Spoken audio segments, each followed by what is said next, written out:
So welcome back to GearHeadGeeks, where in this video we're going to be looking at Mikuni carburetors. Yeah, I can show you how to rebuild them and do all those things, but in this video we're going to talk about how they work, what circuits are in them, and how you use it, and what happens when you twist the throttle. What are the different circuits that happen in it? So what we're going to try and do here is give you an idea so that when you go to tune your motorcycle, you know what you're tuning. There's a lot of people who make a lot of mistakes that the carburetor's running lean, or it's this or it's that, and I'm going to explain exactly how these things work.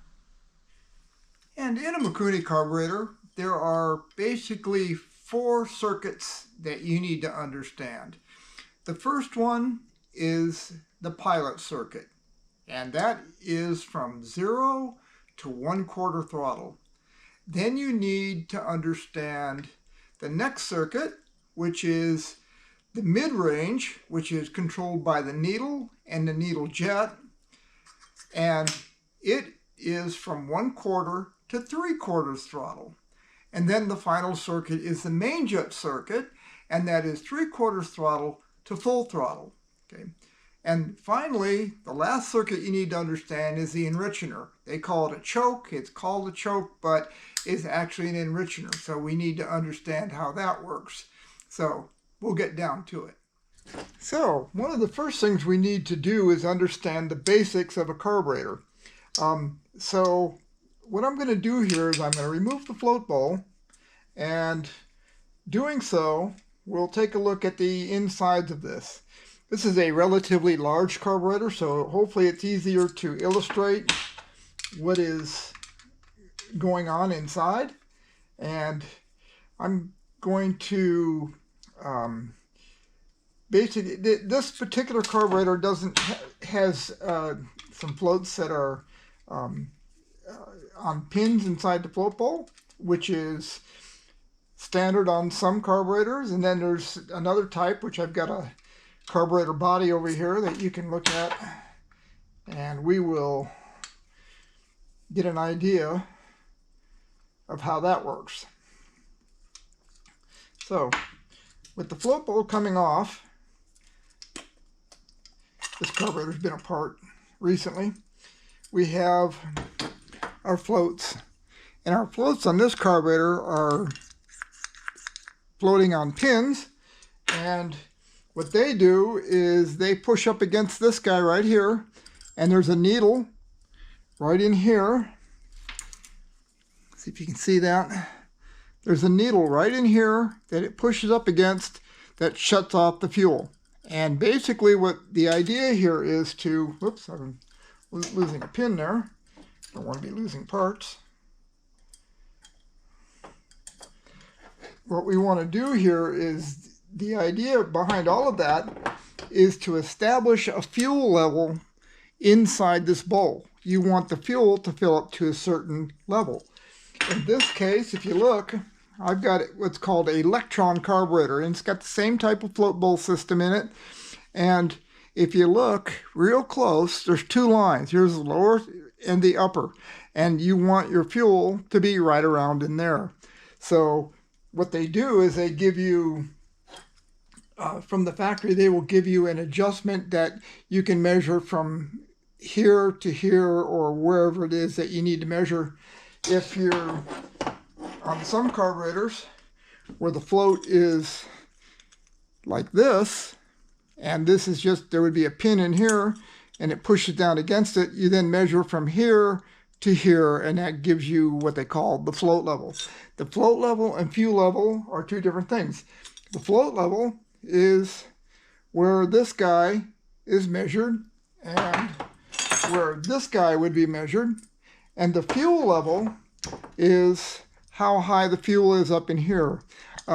Some carburetors don't even give you a float level, they just give you fuel level, and then they'll give you something to, there'll be a tool that you can screw onto the bottom of this, or in somewhere in the bowl, and then the fuel will, you have a little level in there, and you can see how high the fuel is.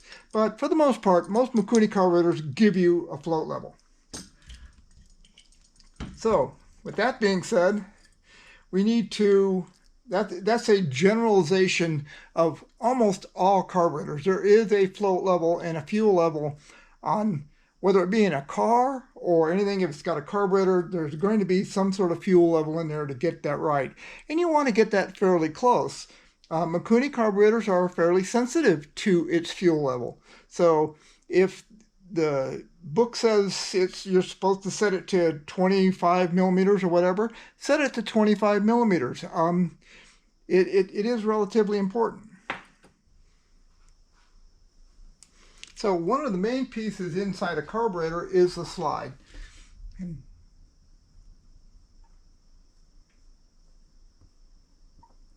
And this is for all of the carburetor from zero.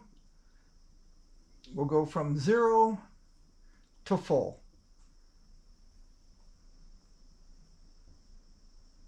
And the slide, what it does is it allows air to come through the venturi of the carburetor. So let's take a look at that.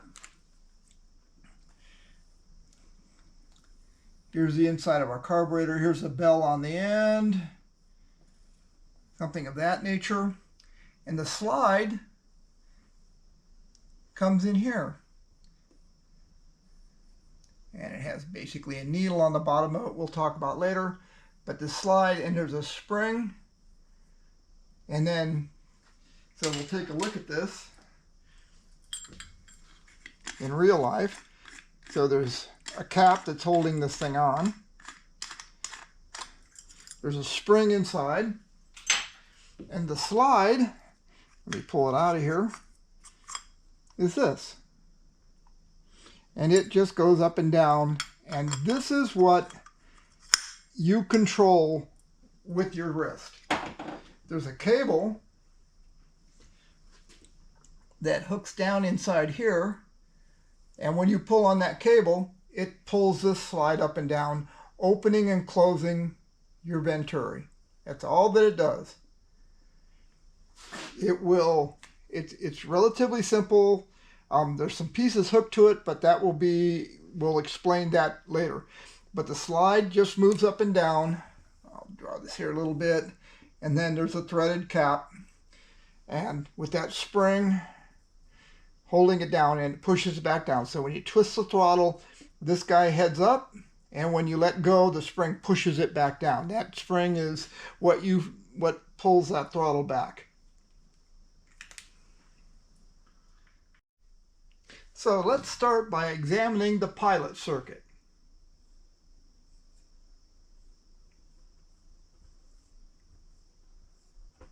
And this is from 0 to 1/4 throttle. Oop.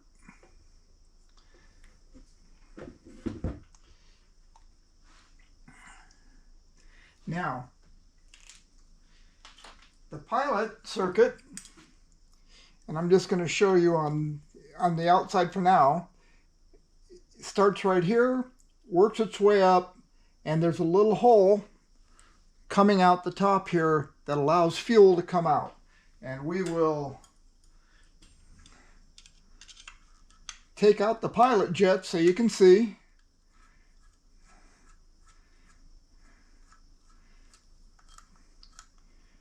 And this is typical of most pilot jets in Mikuni. Whoop. Don't want that to happen.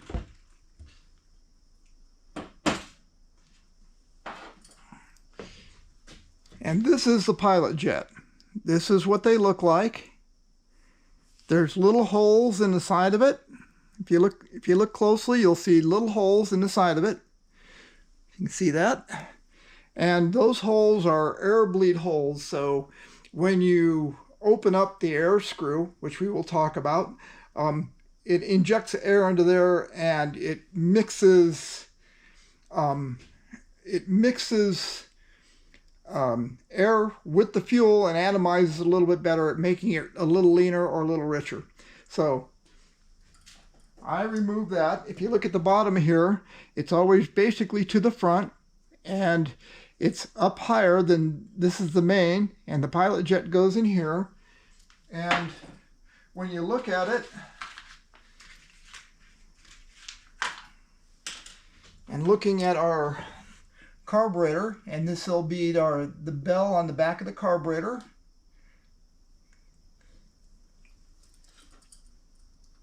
Here, and then this will be our venturi here, something like that. And there's a slide that goes in here, and we'll talk about that in a little bit. We'll leave this alone. But anyway, the pilot circuit is right here. And the pilot jet screws into here, and fuel enters this way. And then there's a little hole that it squirts out. The air screw system allows a little bit of air to come through here, and here's the air screw right here, and you adjust this air screw to give a little air, and there's a passageway that actually comes down into the carburetor here and into this, and allows air to come inside here, and it atomizes. This air screw is, you can adjust this to let a little more air in or a little less air in, and if it's less air, you get, when you screw it in, that's less air, it gets a little richer. When you unscrew it, it gets a little leaner. These are normally about 1.5 turns out that you start with, and that gives you an idea. But anyway, fuel comes in here, gets squirted out here. We have a slide that's here that's, is hooked to your throttle. It goes up and down with your throttle, and you get fuel coming out here, and that is your pilot circuit.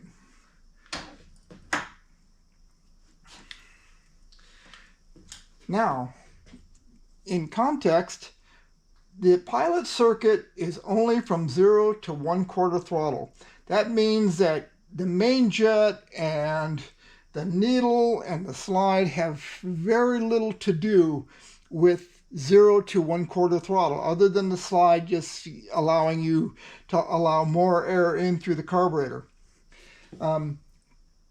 So the pilot jet just meters 0 to 1/4 throttle. So, and that's where, especially on bigger bikes, that's where you're riding most of the time, from 0 to 1/4. And that pilot jet and air screw are that rideability, and it's a very, very important thing.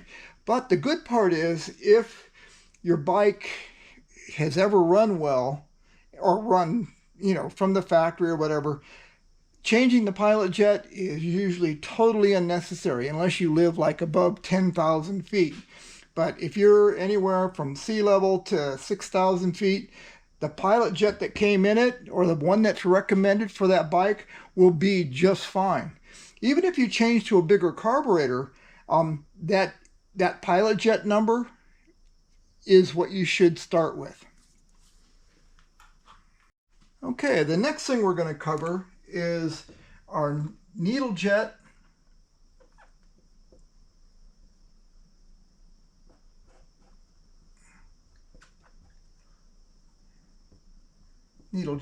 and needle.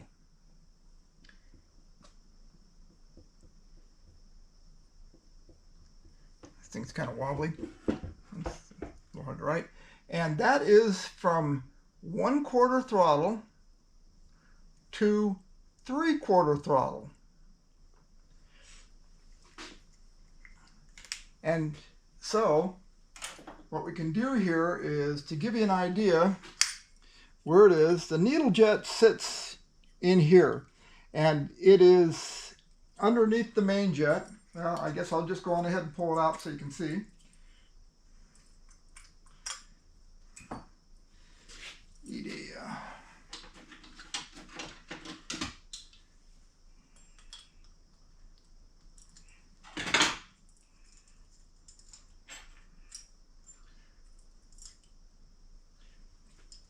Okay, so the needle jet sits inside of here, and if you look in here, you can see it, and I'll push it up so you can see it come out.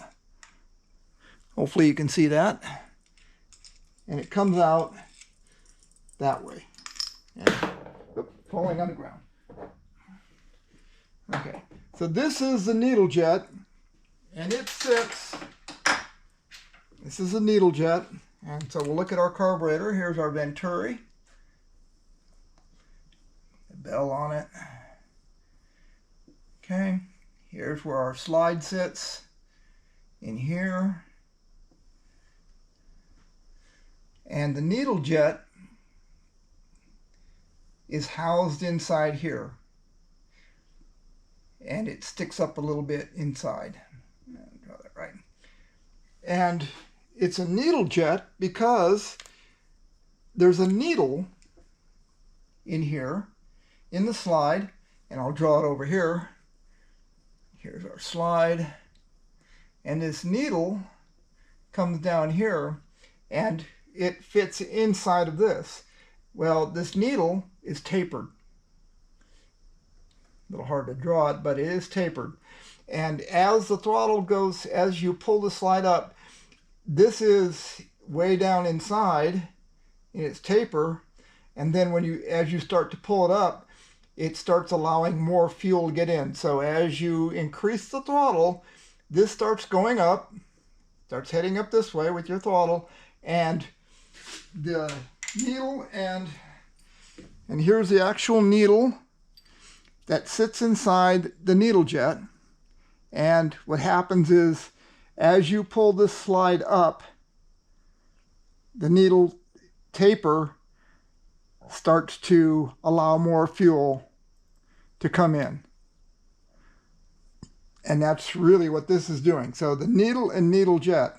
And so what's happening is, once you get beyond 1/4 throttle, which was part of our pilot jet, now you can start doing this. And now the main jet, let me see if I can find a pen here. The main jet, I'll draw this in a different color, sits on the bottom. And it has an orifice in it, but it's bigger than everything goes through the main jet, but it has very little effect on the needle and needle jet, because the hole inside the main jet is bigger, and I'll just kind of, where the fuel would come in, it's bigger than what is allowed through this needle. So the needle takes control of that mid-range. And when you look at this needle jet, if you look, it's cut away partially, and always remember that the cutaway part goes toward the engine. So now we have the main jet.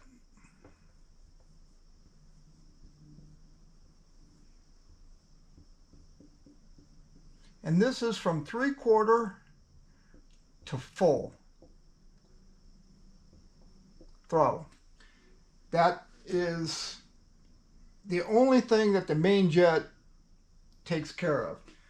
The main jet, if you look at our carburetor, is sitting at the bottom. It actually screws into the needle jet, and I've got it loose. But the main jet, and this particular thing is just nothing to worry about. The main jet it's got a fairly large hole in it in comparison or whatever, and it basically screws right in to that. And it also holds in the needle jet. There's a washer that would go in here, or that diffuser. But the main jet is relatively simple. It's the most obvious jet in most carburetors. It's the lowest one. It is getting fuel from the bottom of the bowl and going up. So to look at that, here's our venturi again, and here's our bell, and we have our slide, and there's a needle coming down here. But now we have this guy here, and that's a casting of the bowl, or not the bowl, but the body. And the main jet sits right here. And it is going to allow fuel to come up here. Well, at 3/4 throttle, we're here, and now we have this needle which tapers down, and it is almost out of the needle jet. So the main jet is now what is controlling the fuel coming in through. Yes, there's some overlap, but it's not worth mentioning, to be quite honest with you. So you got main jet fuel coming in through the main jet, and it comes up straight up through here and squirts out this way. Air coming through, and then as this goes down, and it goes down below 3/4 throttle, the needle will plug this up, and the main jet is only allowing fuel to come up, but it's not metering it, because what's metering it is the needle. So now the next thing we need to talk about is our choke.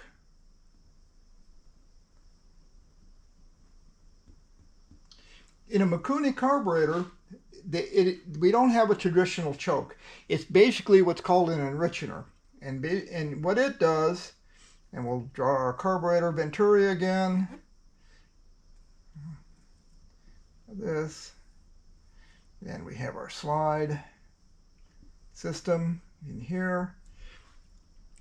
And there's a system inside here, inside the bowl, and I'm going to draw the bowl here, and I'll show you. Here, if you look, there's a hole right there, and it goes up into this tube. It goes right up through this guy, and that part, which we would draw right here, this is this guy, and we'll get it down a little further where it belongs. Okay, and then it comes through the hole, and what it does is there's a plunger in here that has a rubber tip on it, and it's got a spring, and it's got a shaft coming up, and this plunger goes up, and it seals. There's a little casting in there. It seals, and when this plunger comes up, it allows fuel to come in through here and enriching it for starting. So it's a fairly simple system, and again, that plunger would be sitting down in here, and it comes up through this tube, comes up here, comes up, and then when you pop that up, the plunger goes up. And let me see if I've got a plunger I can show you. And this is what the plunger looks like in reality. There's a rubber seal on the bottom of it, and it just sits down in there, and you pop it up, and that allows fuel to flow. That's all that it does. It's not adjustable. It's either just open or closed. So there's a few other things that we need to mention here. Well, one other thing we need to mention here is we know about the choke. We now know that the slide goes up and down with your throttle, with the cable. That moves up and down. We know about the pilot circuit for 0 to 1/4. We know about the needle, which is attached to the slide, and it goes up and down. Remember, it's tapered, and it will meter fuel from here to here, and then once it gets beyond here, the main jet takes over. So 0 throttle to 1/4 is our pilot. 1/4 to 3/4 is our needle and needle jet, and 3/4 to full throttle is our main jet. There's one other thing we want to mention, and that's the idle adjust screw over here. And I'm going to, hopefully you can see it, but if you look, you can see the slide is, and I'm just kind of trying to chuck, I'm going to stand behind the camera here so you can hopefully see. And if you watch the slide, I'm going to turn in this screw, and all this screw does, see the slide starting to move up? All that does is there's a little taper on the slide, and it pushes up the slide so the idle goes up and down. And this is what you do to adjust the idle. and you see it goes back down. You don't use the cable to adjust the idle. A lot of people make that mistake. They adjust the cable to bring the idle up, but when you turn the handlebars, it does nasty stuff. So this is the idle adjust. And when the throttle is all the way down, you should have a small amount of slack in the cable. So we've covered the basics of how a carburetor works. We now know that from 0 to 1/4 throttle, when we just turn the throttle to 1/4, we know that the only thing that's really governing our fuel is the pilot jet. Then when we go from 1/4 to 3/4 throttle, almost all the way up, that is our needle and needle jet. Now, one thing to notice is that the needle jets are replaceable and they have different sizes in them, and they are usually sized properly. If you buy a carburetor, they're sized properly for the size of carburetor that you have. Remember, the size of this carburetor is how much it can flow, so it's trying to mix things at about 17 to 1, and they're basically set up right. The factory carburetors from the factory are set up very, very close. They run really well at sea level, but as you get up in altitude, you may want to change a few things, and we'll talk about that in a second. But anyway, so we've got our pilot, our needle and needle jet, and then we know from 3/4 to full throttle, that is our main jet. And that's what you need to know about this. And the main jet can be a little more flexible, let's put it that way. When an engine is at full throttle, and I mean full throttle, a two-stroke, the best way to get close to where you need to be is it has an RPM range. And if you have a tachometer, you can see where red line is. And what you want, the absolute perfect jetting for a two-stroke, is when you're at full throttle and you're winding up through the gears and you're full throttle and the tach comes up and it hits whatever red line is, 8,000 RPM or whatever that's going to be, and it starts to do something called four-stroking. It runs clean, and all of a sudden it kind of blubbers a little bit right at that point. And you want it right at red line or just a tiny bit above to where it starts to do that. And the reason for that is as rich as it can possibly be to let the bike run clean.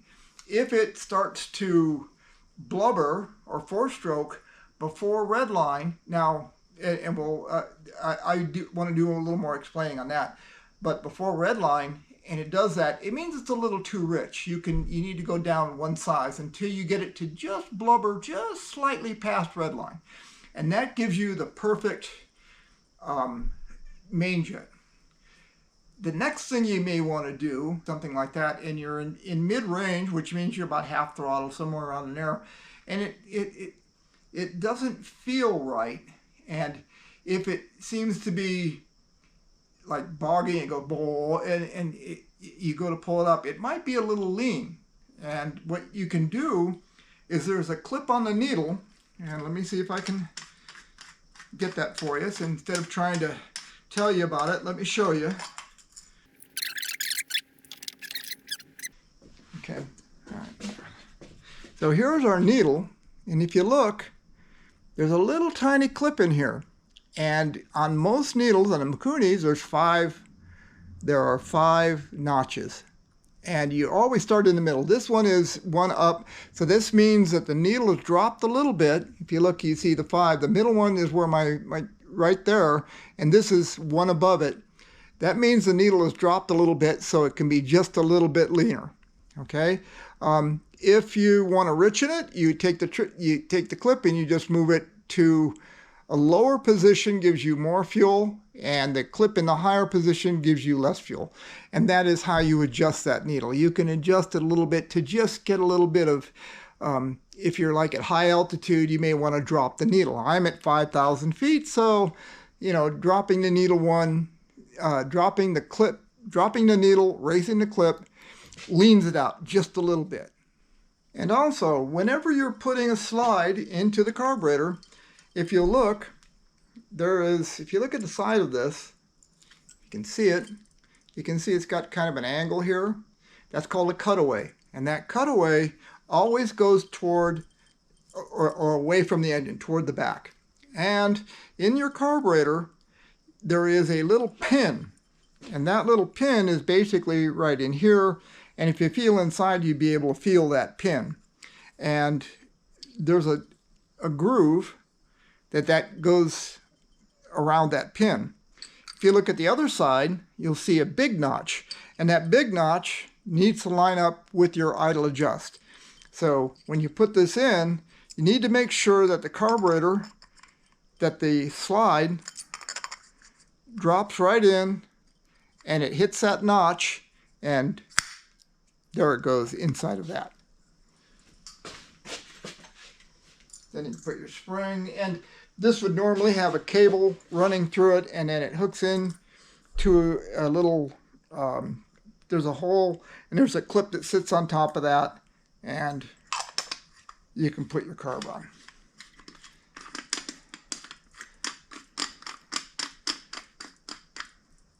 And again, when your slide is all the way down, you should always have a little bit of play in the cable. That way, when you turn your handlebars, whenever you turn your handlebars, it should never ever change the RPMs of the engine. If it does, you don't have enough slack in there. And that becomes real weird because if you turn real sharp and all of a sudden it raises up, things can get a little nuts. So the next thing we're going to talk about a little bit is tuning. There's so much to it, but there's some basic ideas that you can understand. Many people will look at their plug and say, oh, it's a chocolate brown, and this is perfect, it's all good, and then when they run it wide open throttle, the engine blows. Huh? What's going on with that? Well, when you're tuning a two-stroke or any carburetor, and to be honest with you, all the four-strokes and everything else work on the same principle. The pilot jet's from 0 to 1/4, the needle is from 1/4 to 3/4, and the main jet is from 3/4 to full throttle. And those are three separate circuits, for lack of a better term. And when you're looking at a plug, now, usually when I ride a smaller two-stroke, 250, 400, or whatever that's going to be, that's not that small, I'm usually using the whole throttle range. I don't ride around, just babying things. I'll wind things through the gears and things like that. And when I look at a spark plug, I can see if it's burning too lean or burning too rich overall. But don't be fooled by that. What you want to do, especially if you're not hammering away at this thing, making it, just really running it hard, what you want to do is take basically 3 separate plug readings. And I know it seems a little strange, but this is what you want to do. What you want to do is you want to run it around at 0 to 1/4 throttle and take a look at that plug and get an idea how it's running. And what you can do to adjust that, you have an air screw. Two-strokes have air screws. Four-strokes sometimes have air screws, or they have fuel screws. You can always tell the difference is an air screw will be behind the slide and a fuel screw will be in front of the slide, just for some general information. But if you are taking and you've got the proper heat range plug, whatever the factory recommends, if you haven't modified it, so it's got super high compression or do anything, and your timing is correct, and you run it at 0 to 1/4 throttle, and you need to run it for a while. You cannot color up a plug just basically going around the block. You need to give it a couple miles, but you need to be careful not to go over 1/4 throttle. Come back home or wherever, pull the plug out and take a look at it. And if it's a light chocolate brown, you're okay. If it seems to be running good, okay. If it's white or starting to look like it's just burning too white, you need to richen it up a little bit. The throttle, and you run it around enough, and you see that the plug is a little bit too light, and you're kind of looking for that, not chocolate brown, kind of like the color of coffee with some milk in it. Not the best I can come up with. That's a good color for a two-stroke. But if it becomes much lighter than that and becomes light, you may want to richen it up, and you can do so by turning your air screw in a quarter turn and giving it another try and see what happens. And only go a quarter turn at a time. Basically what you want to do to adjust it is you start at 1.5, you let the bike warm up, and then you start turning it in, and if it starts to not run as well, bring it back out and turn it out till it doesn't run so well, and kind of center your way back in. You just pull it out, run it out until it just starts to not seem as good, and then turn it back in a quarter turn, and you're pretty close to being right. And your plug readings will reflect that. Then the next thing is, then to make the next plug reading, you want to ride it from over a quarter throttle to 3/4. So just about half throttle is about where you want to be. Just kind of run around and keep it at half throttle as much as you can. Ride it as long as you can with it.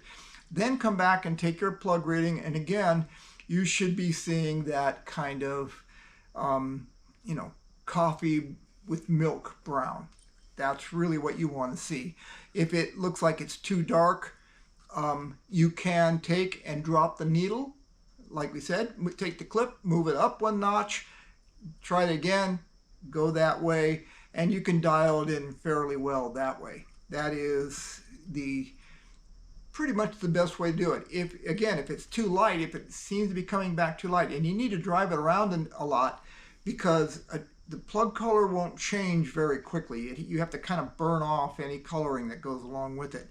But if you're coming up with anywhere from, kind of a dark chocolate brown to, a nice light coffee brown, maybe not too light, but nice coffee brown, you're in pretty good shape. The last plug reading you basically need to do is full throttle. So you need to find a place where you can ride this thing, and you may have to use lower gears to do it, but you need to get it above 3/4 throttle. And then again, like I said before, what you want to do is if you just get up to red line and it starts to blubber at red line, you're in good shape.